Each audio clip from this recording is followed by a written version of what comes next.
My brothers and sisters of AU ECOSOC, of the Pan-African Parliament, and indeed all members of the global African family who may be hearing my voice, I bring you greetings from the sunny and heroic region of the global Africa known as the Caribbean. My name is David Comissiong, and I am the chairperson of the Caribbean Pan-African Network. And it gives me great pleasure to be able to congratulate both AU ECOSOC and the Pan-African Parliament on attaining your 20th anniversary. Indeed, we in the Caribbean Pan-African Network, CPAN, feel a great affinity for ECOSOC and the Pan-African Parliament because we too came into this world in the year 2004. We are a Pan-African network in the Caribbean that was established to do Pan-African work in our region, but most importantly, to be engaged in a relationship with the African Union and with such African Union entities as ECOSOC and CEDAW to help in achieving Agenda 2063, to help in bringing the global African family together, integrating us and helping with our development as a people. And so we came on board in the very early phases of the African Union initiating the Sixth Region Initiative. And the whole idea was that we would have these regional Pan-African networks of the diaspora.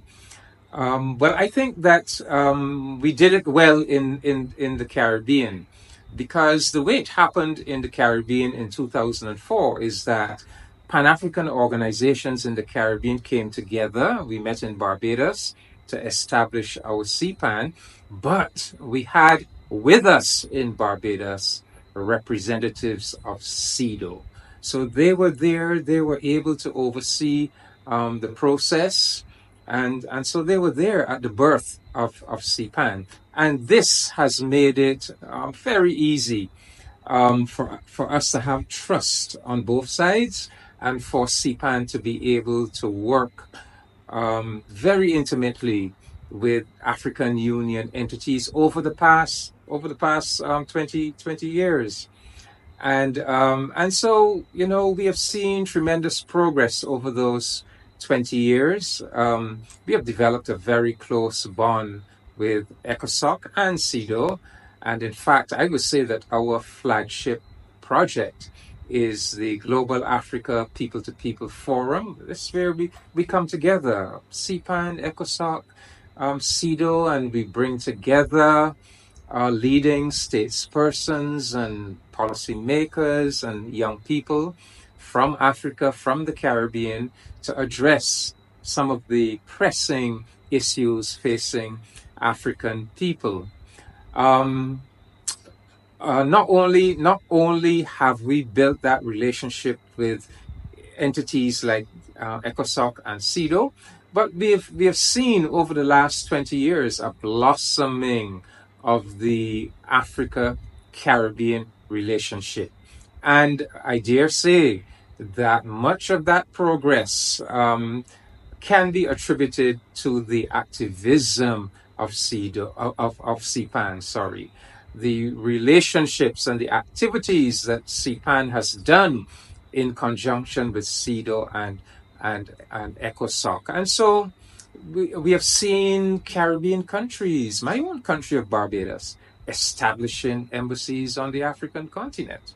Ghana, Kenya, honorary consulate in Rwanda.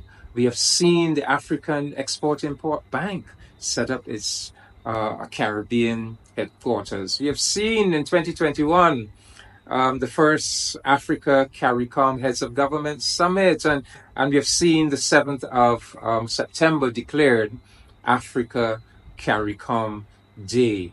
So we have much to be proud about over these past 20 years. But in keeping with your theme of fostering Pan African synergies for justice and reparations, I think we can take a special pride in the fact that the issue of reparations has gradually taken root both in the Caribbean community and on the African continent, and indeed in the African Union over the past 20 years. And so we in the Caribbean, we were very, very proud last year to be able to host in Barbados an AU ECOSOCC reparations study tour. And then, of course, that was followed up with the Accra Conference on Reparations in Accra, Ghana. And of course, the groundwork for that was laid when the African Union passed its resolution on reparations, committing to pursuing reparations and committing to partnering with the Caribbean community in pursuit of reparations. So this is something that we in CPAN feel very, very strongly about. In fact, many of our CPAN members are members of the various governmental reparations commissions in the Caribbean community. And we are looking forward to next year, 2025, being really, a red letter year for reparations. We expect that our reparations cause will take a giant leap next year. We are urging our own reparations bodies in the Caribbean to up the ante. We are urging them, the time has come where we need to open a diplomatic front in our campaign for reparations. We need to take the reparations cause to the UN General Assembly, for example. We need to take it to all of the relevant treaty bodies of the United Nations. For example, the body overseeing the International Convention on the Eradication of Racial Discrimination, the Human Rights Council. But what we are most looking forward to next year is a serious deepening of the Caribbean Community African Union partnership on reparations. You know, we attended the Accra conference last year, and we came away from that conference with the assurance that Africa was seriously putting its own reparations infrastructure and mechanisms in place. And so we fully expect that this year we will be able to see, a serious deepening of the Africa CARICOM partnership on reparations. And one of the things that we are recommending and we are going to be pushing really hard for is that in 2025, perhaps on the 7th of September, when we celebrate Africa CARICOM Day, that we have a joint African Union Caribbean Community Conference on reparations. Let it be a single issue conference simply on reparations, where we come together, Africa and the Caribbean, to really, brainstorm this issue, to really come together and make our collective plans for pursuing reparations and achieving reparations. And we are clear, that the African continent is as much invested in reparations as we in the Caribbean are. We know what was done to our people. We know how they were kidnapped.